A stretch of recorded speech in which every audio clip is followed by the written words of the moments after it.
Minahal mo ba ako? Tanong niya ulit pagkatapos ng ilang minuto. O dahil naawa ka lang sa akin kaya minahal kita? Minahal. Pag-uulit niya sa aking sinabi. Pero mas mahal mo si Mike. I told you we're not back together. Then why did you leave me then? Tapos pupuntahan mo ko dito para humingi ng kapatawaran? Baog ako, Samuel. Tinignan ko ang kanyang reaksyon. Hindi nagbago ang kanyang expression. So? Hindi kita mabibigyan ng anak. So? Inis akong tumingin sa kanya. Dahil lang doon kaya ako umaatras sa kasal? Naintindihan mo ba sinabi ko? I said, I can't give you a child. Mahal kita, Kylie. Ano bang hindi mo maintindihan doon? Hindi kita mabibigyan ng anak. Ulit ko sa mahinang boses. Mahal pa din kita kahit hindi mo ako mabibigyan ng anak. Sinasabi mo lang yan pero kapag tumagal tayo, ganun ba kababaw ang tingin mo sa akin? Hindi na ako nakaimik pa. Mahal kita. Ano kung hindi mo ako mabigyan ng anak? Madami naman dyan na mag-asawa na hindi nabibihayaan ng anak pero nagsasama pa din sila. Seryoso ba siya sa sinasabi niya? Umuwi ka na. Madami pa akong ginagawa. Pinapatawad mo na ba ako? Galit pa din ako sa'yo. Balisa ako dahil sa pag-alis mo. Alalang-alala ako sa'yo tapos yun ang madadatnan ko sa kwarto mo pagdating ko. Kung hindi mo ako pakakasalan, hindi kita mapapatawad habang buhay. Napasingap ako. Samuel, you deserve some... Matalim niya akong tinignan kaya itinikom ko na lang ang aking bibig. Tapos siya akong umalis na ng opisina ni Samuel. Hati ang nararamdaman ko ngayon pagkatapos ko ipagtapat kay Samuel ang totoo. Half of me ay masaya dahil sa sinabi niya pero hindi pa din maalis sa akin na mag-overthink. Ngayon lang niya nasasabi iyon. Pero kapag nagtagal, magsisimula na siyang magbago. Tapos maghahanap siya ng iba. O kung hindi man ay baka mambuntis siya tapos ipapaalaga sa akin ang bata. Oh my God, hindi ko yata kakayanin iyon. Kaya tama lang ang ginawa ko. Sobrang sakit na naman ang ulo ko kaya umuwi na lang ako ng bahay. Nagdala ako ng pagkain sa taas bago ako nag-lock sa aking kwarto hanggang sa sumunod na araw. Pagbukas ko ng pintuan ng aking silid ay bumungad sa akin ng ilang basket ng mga bulaklak na galing kay Samuel. Katok siya ng katok kagabi pero hindi ka nagbukas ng pintuan. Anong oras? Sobrang himbing ng tulog ko kaya hindi ako nagising. 9 na iyon. Tulog na ako ng oras na iyon. Umaba ako para kumain. Nakasunod naman sa akin sa ate. Nagkaayos na kayo? Siya bang may kasalanan sa'yo? Hindi ko masabi kay ate ang dahilan. Samuel is too good for me. Yun lang ang tanging naisagot ko. Kumain lang ako ng isang slice ng tinapay with mayonnaise. Isang baso na mainit ng hot choco, ngunit hindi ko naman naubos. Naglakad-lakad muna ako sa garden pagkatapos kong mag-almusal. Nag-iisip. Nagmumuni-muni nang lapitan ako ng aking pamangkin. Galing sila sa bahay ng kanilang lolo. Doon sila natulog kagabi. Hindi nila kasama ang mommy at daddy nila. Tita, Wiso, Tito Samuel. Automatikong napatingin naman ako sa kanilang likuran pero wala naman si Samuel. Samuel po, tita. Nasa mall po siya at may kasama po siyang girl. Sinong girl? Tumikim ako at pigil ko ang sarili na usisain ng mga bata. Dapat masanay na ako. Dapat wala na akong pakialam pa kay Samuel. A pretty girl, tita. Dapat wala na akong pake pero nangiya. Pagkatapos niyang sabihin sa akin ng mga katagang iyon kahapon, ganito ang malalaman ko. Nakaganito yung girl kay Tito Samuel. At ginaya pa nilang itsura ng dalawa. Nakahawak ang kamay ng babae sa braso ni Samuel. Magpalit na muna kayo ng damit. Utos ko sa kanila dahil gusto kong mapag-isa. Sumasakit na naman ang ulo ko. Nangihina din ako kahit maayos naman ang tulog ko sa magdamag. I checked my phone and I didn't see any new messages from Samuel. Hindi niya ako itinext. Sinabi lang niya na okay lang na baog ako para siguro i-comfort ako. But that doesn't mean that we're back together. It's okay. Ito naman talaga ang gusto kong mangyari, diba? Yung makapag-move on si Samuel at maging maayos ang kanyang buhay. Pero ang sakit pala. Umakyat ako sa akin silid bago pa ako mag-iiyak dito. Mahirap nang makantsawan ng mga batang makulit. Hapon na pero wala pa ding text si Samuel. Hindi din nagparamdam. And I'm starting to wonder what are the flowers are for. Nagpasya ako na magpunta sa kanyang bahay upang kunin ang mga naiwan kong gamit. Hindi ko pa pala na isusoli ang singsing sa kanya dahil nawala na noon sa isip ko. Pero ngayon isusoli ko na ito. Saan ka pupunta? Tanong ni nanay. Kapapasok lang niya ng bahay. Napatingin siya sa malaking eco bag na dala ko. Diyan lang po. Sige, mag-iingat ka. Nag-drive pa ako papunta sa bahay ni Samuel. Hindi pa siya umuwi dahil kasama na naman niya yung engineer. Nag-chat sa akin sa Sony at sinabi nito na nakita niya ang mga ito na magkasama na naman. O baka mula kaninang umaga ay hindi pa sila naghihiwalay. Pinilit kong ngumiti. Ayoko nang umiyak at ayoko na ding maging kaawa-awa. Since hindi naman ako magkakaanak, siguro magta-travel na lang ako. Iikutin ko ang buong mundo. Siguro pagkatapos kong ikutin ang buong mundo, senior citizen ako at malapit nang mamaalam sa mundo. Pagkatapos kong isalansan ang lahat ng aking mga gamit, hinubad ko ng aking engagement ring at nilagay sa ibabaw ng nightstand. Thank you, Samuel. Thank you for all the good memories. Hindi kita makakalimutan habang buhay. Pababa na ako nang magbukas ang main door. Nagkagulatan pa kami ni Samuel. Hindi niya inaasahan na pupunta ako dito at hindi ko din inaasahan na ganoon siya kadaling mag-move on. May kasama siyang mga babae. Yung engineer at ang isa ay hindi ko kilala. Dalawa agad. Wow. Nababa ako ng tingin. Huminga ng malalim at pilit na ikinubli ang pait sa aking muka. Ano kayang technique ang ginamit niya para makamove on ng ganoon kadali? Babalik na lang kami sa ibang araw, Mr. Hernandez. Sabi ng babae. Okay. Thank you. Sagot ni Samuel. Nang makaalis sa mga babae, malapit na din ako makababa ng hagdanan. What are you doing? Where do you think you're going? Inagaw niya sa akin ang aking bitbit ngunit hindi ko agad binitawan. Hindi ka pwedeng umalis. Bakit? Mahina akong tanong. Dahil sinabi ko, huwag na natin pahirapan ang mga sarili natin, Samuel. At saka mukhang nagmumove on ka na din kaya there's no... Niyakap niya ako ngunit itinula ko siya. Ano ba? Hindi ko na napigilan ang inis ko para sa kanya. Itiwan mo nga ako. Pagkatapos mo magdala ng mga babae sa bahay neto, may gana kang yakapin ako at pigilang umalis. What are you talking about? Huwag ka na magmaang-maangan pa, Samuel. Bitiwan mo ako. Sabi ko, bitawan mo ako. Kaylee? Halos magdilim ang aking paningin na may gumuhit na kirot sa aking puson. Pati ang balakang ko'y nakakaramdam ng pamamanhid. Are you okay, baby? Pinagpawisan ako ng malamig at ilang sandali pa ay muli na naman sumigid ang kirot sa aking puson. Nangihina ako kaya napakapit ako sa braso ni Samuel. Baby, talk to me. Pumikit ako ng mariin. Hindi na maipinta ang mukha ko dahil sa nararamdaman ko. Naramdaman ko na lang ang paglabas ng likido sa aking pagkababae. Pero bago ko pa malaman kung ano iyon, nawala na ako ng malay. Mabigat ang aking taluka pero pinilit kong idilat ang aking mga mata dahil naririnig ko ang boses ni nanay at ate. Hindi ba't nasa bahay ako ni Samuel? Nasaan ako? Tanong ko at muling ipinikit ang aking mga mata dahil nasilaw ako sa liwanag ng ilaw dito sa silid na kinaroroonan ko. Nawalan ka ng malay. Dinala ka ni Samuel dito sa ospital. Sagot naman ni ate. Hinaplos niya ang aking buhok. Dinugo ka. Hindi maayos ang regla ko. Nangihina akong sagot. Anong regla?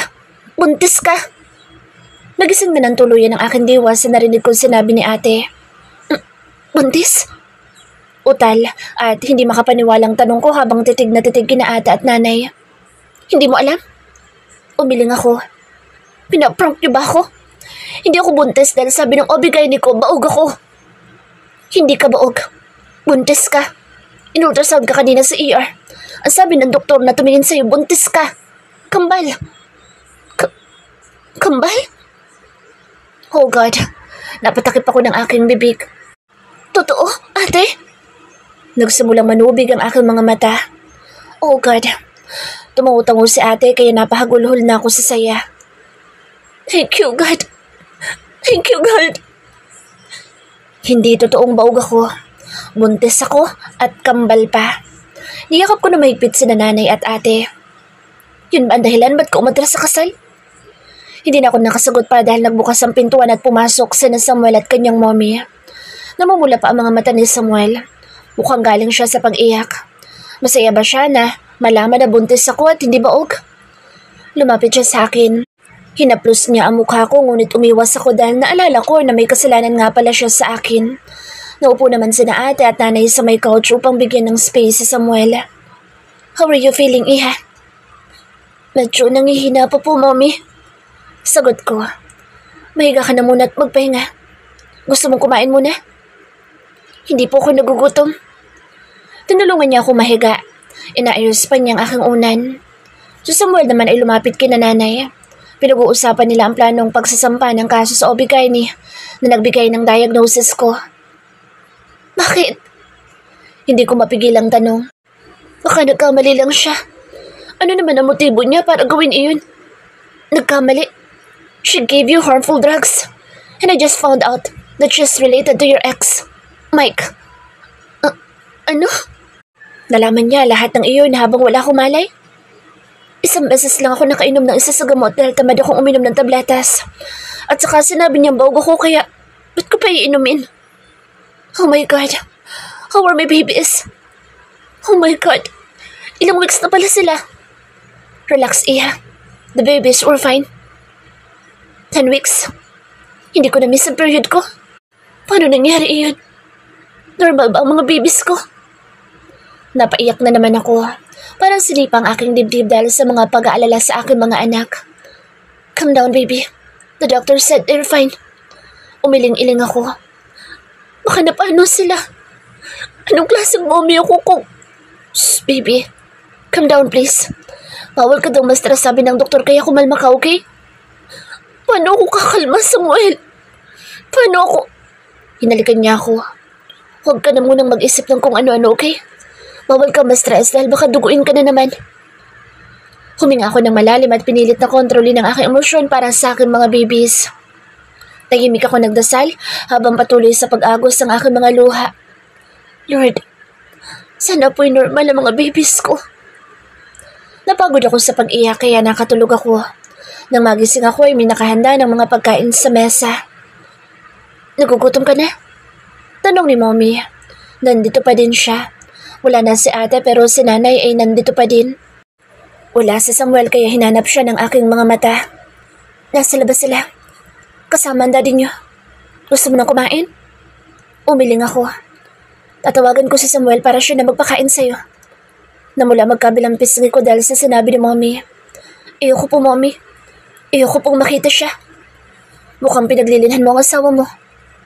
Nainis ako sa kanya at hindi iyon dahil napaglilinhan ko siya, kundi dahil doon sa dalawang babae na iniuwi niya sa bahay. Ngumiti si Mommy.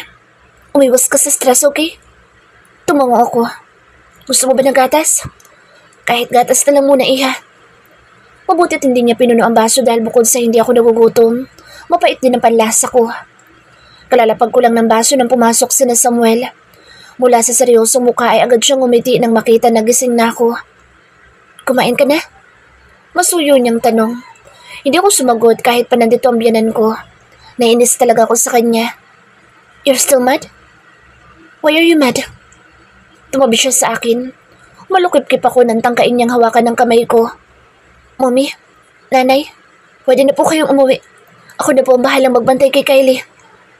Hindi ko na siya kinontra pa dahil ayoko mapuyat sina Mommy at nanay. Tsak na hindi ko naman mapapauwi si Samuel kahit anong gawin ko. Umalis na din agad ang mga magulang namin. Gusto mo na kumain? Lumapit si Samuel sa akin nang hindi ako sumasagot. Hinawakan niya ang kamay ko pero tinabig ko siya. Okay, pag-usapan natin kung ba't ka galit sa akin. Hindi pa din ako nagsalita. Hindi ko din alam kung anong kasalanan ko sa'yo. Kasi sa pagkakaalala ko, ikaw may kasalanan sa akin dahil tinakbuhan mo ko 1 week before our wedding. Hindi alam ang kasalanan. Hanap din ang lalaking ito. Baby, sabihin mo kung anong kasalanan ko. Hisay. Okay, kung ano man ang kasalanan ko. Sorry na, okay? Bati na tayo, please. Sa kalalahanin mo, bawal ka ma-stress. Kinunot niya ang kanyang noo at ilang minuto na nag-isip. Nagsiselos ka kay engineer? Nag-iwas ako ng tingin. Wala kaming relasyon ni engineer. Wala? Dinala mo pa nga sa bahay mo. Sigaw ko dahil sa inis. Kumalma ka lang, baby, okay? Dinala ko si Felia. First name basis pa talaga. Si engineer. Isinama ko sina engineer sa bahay dahil may ipapaayos ako. Yung kasama niya isang interior designer. Sinungaling. Siguro, plano mong makapag-threesome, no? What? Tumawa siya kaya kinurot ko siya. Threesome? Damn it. That's gross, baby. Huwag mo nga akong artehan. If I know. Promise, wala kaming relasyon. At ano naman ipapaayos mo sa bahay mo? Maayos na naman na yun ah. Bahay natin, baby. May 2 room doon. I believe hindi mo pa iyon nakikita. Plano ko iyon na ipa-renovate bago mo pa makita. I don't want you to get upset. Anong meron sa mga silid na iyon? Red room ba iyon? Tumawa siya ulit. You're really naughty. At naisip mo pa iyon? But that's a great idea. Kumalakak siya. Ba't mo ba ako pinagtatawanan? Kasi kung ano-ano iniisip mo tungkol sa akin, para namang ang hilig ko niyan. Bakit hindi ba? Ngumiti siya. Sa'yo lang naman ako ganun. Ngumuso siya. Kahit matanda na siya, bagay pa din sa kanya ang magpa-cute. Kaso inirapan ko siya. Yung 2 kwarto ay pinadesign ko noon para sa mga magiging anak natin. Dahil sinabi mo na baog ka. Gusto kong ipa-renovate ang room na iyon. Ayokong makita mo. Ayokong masaktan ka. Gusto ko iparamdam sa iyo na mahal kita at walang makapagpababago noon. Kahit ang kawalan mo ng kakayahan na magbuntis. Mahal kita at gusto kong ikaw makasama ko habang buhay. Naluha ako sa kanyang sinabi. Tsak na hindi iyon magiging madali para sa amin kung sakali. I would be insecure, overthinker, and I would be a toxic wife. Hindi kami magiging masaya. Mabuti na lang at hindi totoo na baog ako. Thank God. Sana lang ay normal ang mga babies namin. Hindi ko alam kung malalaman na ba akong normal sila. Pero gusto ko mag-request sa bagong obigay ko ng test para masigurado na safe at normal ang mga baby ko dahil sa nangyari. Kumain ka na, okay? Pinunasan ni Samuel ang mga luha ko. Hinalik-halikan din niya ang aking noo. I love you, Kylie. At mas mamahalin pa kita kada araw. Idinikit niya ang mesa sa gilid ng kama. Hindi ako nagugutom pero pinilit kong kumain para sa mga anak ko. Sinubuan ako ni Samuel. Thankfully, hindi ako naduwal. Lahat ng pagkain na hinanda ni nanay at ng aking biyanan ay tinanggap ng aking tiyan. Pagkatapos kumain ay natulog ako. Pagkatabi kami ni Samuel dito sa kama. Nagtatampo ka pa din ba? Hindi ko pa din siya iniimikan. Ewan ko ba kung bakit ayaw ko siyang kausapin. Ano palang balita doon sa doktor? Huwag mo nang alalahanin pa iyon. Kami na ni Daddy ang bahala doon. Pero want to know. Oo, pero magpalakas ka muna. Ayokong ma-stress ka na naman. Si Mike kaya may kagagawa ng lahat ng ito. Sana naman hindi. Dahil kung siya nga ang dahilan, I swear, magbabayad siya ng mahal dahil sa ginawa niya. Nakatulog ako na mahimbing sa tabi ni Samuel. Nakayakap siya sa akin hanggang sa magising ako kinaumagahan. 2 days akong namalagi sa ospital. Sinaksakan ako ng pampakapit and they also did a lot of tests. Ngayon ang araw na pwede na akong umuwi. Sa bahay na muna ako uuwi. Ewan ko lang kay Samuel kung sasama siya. Nandito din ngayon si Mommy at Daddy. Mag-leave ka na muna para maalagaan mo ng mabuting asawa mo. Sabi ni Daddy. Thanks, Dad. Magpapaalam pa lang sana ako na hindi na muna ako papasok. Kailangan ka na mag-iina mo kaya kami na muna bahala sa kumpanya. Ang bait ng mga in-laws ko. Maka-in-laws naman. Hindi pa nga pala kami kasal. Bago kami umalis ay binilinan pa ako ni Mommy. Magpalakas ka, okay? Kapag mabuti na ng tuluyan ang pakaramdam mo, pwedeng doon naman kayo magstay sa bahay kahit 1 week lang. Sige po, Mommy. Hinalikan niya ako bago niya binalingan si Samuel. Huwag mong i-stress ang asawa mo. Lawakan mo ang pasensya mo. Nakangiti ako habang nakikinig sa mga bili ng Mommy ni Samuel. Habang nasa biyahe kami, hinawakan ni Samuel ang kamay ko at napansin niya na hindi ko nasuot ang singsing. Hindi mo ba gusto ang singsing? You want me to buy another one? Iniwan ko yun sa nightstand sa kwarto mo. Malungkot siyang tumango. Gusto mo ba yung singsing? Oo naman. Napangiti siya. Thanks, baby. Hindi na muna kita apurahin at ipapressure sa kasal. Ayokong ma-stress ka. Salamat, Samuel. For what? Basta. Pinisil niya ang kamay ko. Ako ang dapat na magpasalamat sa iyo dahil dinadala mo ang 2 baby natin. Sabi nila mahirap magbuntis lalo na kapag kampal. But don't worry, I'll be just by your side. I love you, Kylie. Kinagat ko ang aking labi at pinipigilang magsalita upang inisin siya. May tampo pa din talaga ako dahil doon sa engineer na iyon. 2 kwarto lang ang ayusin pero ba't ilang araw silang magkasama? May kasalanan na naman ba ako? Ba't nakasimangot ka na naman? Ewan ko sa'yo. Baby, ano na naman ang nagawa ko? Hindi ka naman bugnutin noon. Bulong niya. Ang cute mong magbuntis. Ngumiti siya. Ba't nakangiti ka? Masaya ako. Akala ko tayong dalawa lang ang tatanda na magkasama. Kasama ang mga alaga nating aso. Aso? Plano ko mag-adopt na lang ng aso. Yun magiging baby natin. Plano ko ding magpa-vasectomy sana. Napasinghap ako. Gagawin niya yun? Ganun niya ako kamahal? Ba't ka ganyan? Naiiyak kong tanong. Ba't ang perfect niya? Niyakap niya ako. Mahal na mahal kita, Kylie.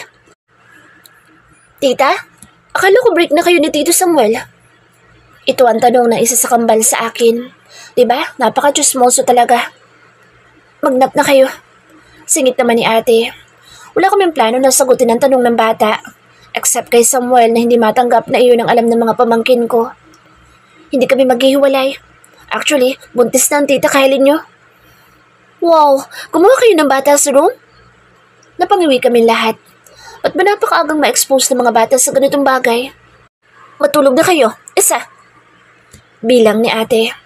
Kakain pa kami ng fruit salad, mommy. Nagunahan na silang tumakbo papuntang kusina. Magpahinga na muna kayo. Huwag ka muna magkikikilos, Kylie. Bili ni nanay. Nahihilo na naman ako kaya gusto ko na ding mahiga.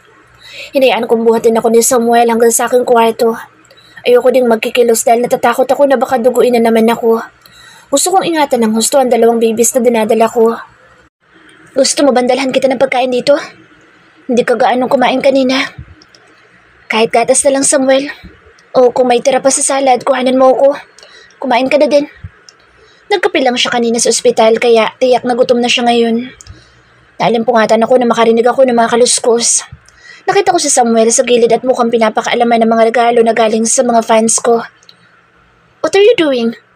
May bahid na inis na tanong ko sa kanya dahil nakita ko ang ilang mga regalo na halatang itinabi niya. Yung iba ay mukhang nasirapan niya. Hindi siya sumagot, kaya bumangon ako para lapitan siya. Ngali-ngali ko siyang batukan dahil naiinis talaga ako sa ginagawa niyang pangingialam. What are you doing? Itinuro niya ang mga regalong basta nalang hinagis sa dulo. Kasama na din dito ang mga bulaklak na nalagasan na ng petals dahil sa ginawa niya. Lahat ng yan ay galing sa isang fan mo. Sabi niya. So? Tinaasan ko siya ng kilay. Don't tell me you're jealous. Yes, I'm jealous. But also, I am worried about you and I'm furious with that fan of yours. At bakit naman? Bakit nga? Pakiramdam ko may tinatago siya sa akin. Ang sabi ng private investigator, ilang buwan nang wala si Mike sa bansa at napabalita din na meron siyang kasamang babae doon kaya malaking posibilidad na hindi siya ang nanuhol sa Obigaine. So, you're saying na iyong fan ko may gawa? How would he know that I wanted to get pregnant? Napatingin ng seryoso si Samuel sa akin. And we're not dating publicly. So how did he know about it? Walang imposible sa taong obsessed. If you say so. Nilapitan ko ang mga regalo upang tingnan kung kanino ito galing. Ito lang nakasulat sa mga gift cards. Mukhang ikaw naman itong obsessed fan na ito. Tumawa ko. Hindi ako magtatago sa alias. Nakasimangot naman niyang sagot. Kumain ka na muna. And also, hanggat hindi natin nalalaman kung sino ang fan na ito, hindi ka pwedeng lumabas. Pwede naman diretsuhin mo na lang ng tanong ang Obigaine ko. Tumakas ng Obigaine mo. Oh, natahimik ako at nakaramdam ng kaba para sa ipinagbubuntis ko. Nilagay ni Samuel sa garbage bag ang mga regalo na galing kay S. Ewan ko kung saan niya dadalhin ang mga ito. Pumasok si ate upang dalhan ako ng pagkain. Kamusta ang pakiramdam mo? Ayos naman na ng konti, ate. Sa tingin mo, yung fan ko may kagagawa na lahat ng ito? Siguro. Consistent siyang magpadala sa'yo ng mga letters, bulaklak at kung ano-ano pang regalo. Yung iba, nandoon pa sa isang stockroom natin. Ang creepy naman nun. May obsessed fan ka din ba noon, ate? Parang wala naman. May mga avid fans ako pero yung obsessed, parang wala. So ibig sabihin ba nito, mas maganda ako sa'yo? Nagtawanan kami ni ate. Dahil buntis ka. Sige, ikaw na mas maganda. Sige na, kumain ka na. Bawal ka magutom. Sumubula ako ng konti. Hindi pa din talaga ako nagugutom kaya ayokong pilitin dahil baka masuka pa ako. Hindi mapermi si Samuel sa kwarto hanggang sa sumapit ang gabi. Nakatulog na nga lang ako ay nasa labas pa din siya. May kausap siya sa kanyang cellphone. Kung hindi ang private investigator, ang kanyang abogado naman. Pagising ko kinaumagahan, nagsusuka na naman ako. Nakaalalay naman sa akin si Samuel na kanina pa panayhimas sa akin likod. You want me to call your doctor? I'm fine, Samuel. Normal lang ito sa buntis. But you're so pale, and your body is trembling. Niyakap ko siya dahil hilang hinana ang aking pakaramdam. Gusto kong mahiga. Okay, baby. Binuhat niya ako at dinala sa aking kama. Kinumutan niya ako sa katinabihan. Gusto mo na bang kumain? Umiling ako. 8:00 na ng umaga pero wala pa din akong ganang kumain.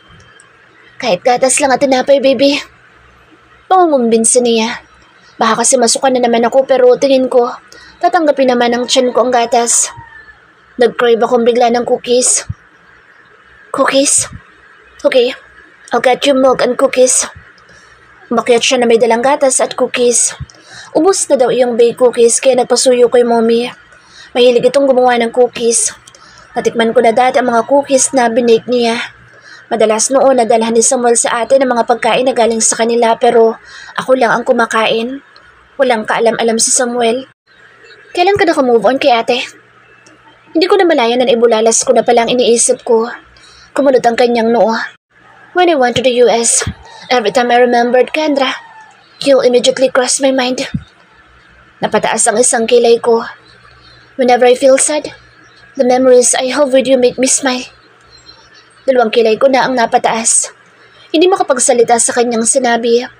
Pero nagsasabi kaya siya ng totoo? Wait, are you jealous? No, natanong ko lang. Nagtataka lang, napapaisip. I didn't have plans to go home for Kendra's wedding. But later on, I still decided to go home because I wanted to find out if I had already moved on from her. And I also wanted to make sure about my feelings for you. But then, you needed to leave me? Sabay kaming bumuntong hininga. I love you, Kylie. And all I wanted to do is to love you and be with you until my very last breath. Huwag ka nga magsalita ng last breath na ganyan. Kailangan ko ng karamay sa pagpapalaki sa kambal nating anak. Tapos mag-aalaga pa tayo ng mga apo. Ngumiti siya saka pinisil ang aking pisngi. Yun din ang hiling ko sa Diyos. Ang bigyan ako ng mahabang buhay. Ayoko maagang mamatay dahil baka mag-asawa ka ulit. Mumultuhin talaga kita. Nagtawanan kami. Ubusin mo na yan para makainom ka din ng gamot at vitamins mo. Binalisan ko na manguyain ng cookies para mainom ko na ang mga gamot ko. Nagpaalam na din muna si Samuel na kakain sa baba kaya naiwan ako mag-isa dito. Ngunit ilang sandali pa ay nagbukas ang pintuan ng aking silid. Pumasok ang makukulit ko mga pamangkin. May hawak silang tablet. Tita! Tita! Dahan-dahan baka masanggin yung belly ni tita. Paalala ko sa kanila. Napaka-hyper talaga nila. Nasa news ka po, tita. Di ba sabi ni mommy nyo? Huwag kung ano-anong pinapanood. Hindi naman po bad news ang pinanonood namin, tita eh. May plinay silang video. The video was about me and Samuel. Napasingap na lang ako. Kyle Rodriguez and the young CEO and billionaire Samuel Hernandez was exclusively dating. May mga lumabas na mga pictures namin ni Samuel na ngayon ko lang napagtanto kung bakit ngayon lang ito nailabas sa publiko. Maaaring pinigilan nila noon ang pag-ere ng kung anumang magiging issue sa akin. Tapos ngayon natahimik na mga issues, pinaingay niya ulit ang pangalan ko. Nasa magazines na ito. Nasa Google na din ito. Kapag sinearch ang pangalan niya, lalabas din ang pangalan ko. Samuel Hernandez girlfriend. At least girlfriend pa lang ang nakalagay.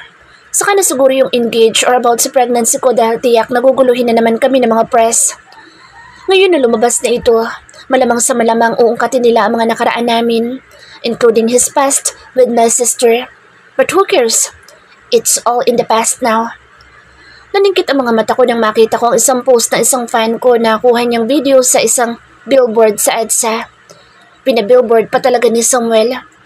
Wala na akong masabi. Grabe. Tito, pinakita po namin kay tita yung video nyo. Mahinang tumawa si Samuel. Tinaasan ko naman siya ng kilay. You're not mad, are you? At bakit naman? Napangiti na lang ako. Hindi ko na muna pinalabas yung tungkol sa engagement natin at tungkol sa baby. Tingin ko, mas okay din na sekreto muna tungkol sa baby natin. What do you think?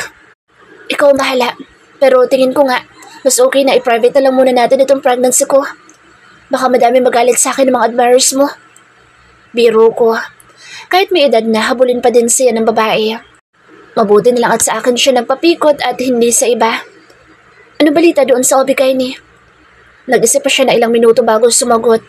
Hindi ko din maintindihan ang aking sarili kung bakit masaya ako na malamang hindi si Mike ang nanuhol sa obigay niya upang gawan ako ng fake na diagnosis. Hindi ganoon ang pagkakakilala ko kay Mike. Mabait siyang tao at maswerte sa kanya ang babaeng mamahalin niya. Sana lang hindi na mangialam ang kanyang buong angkan.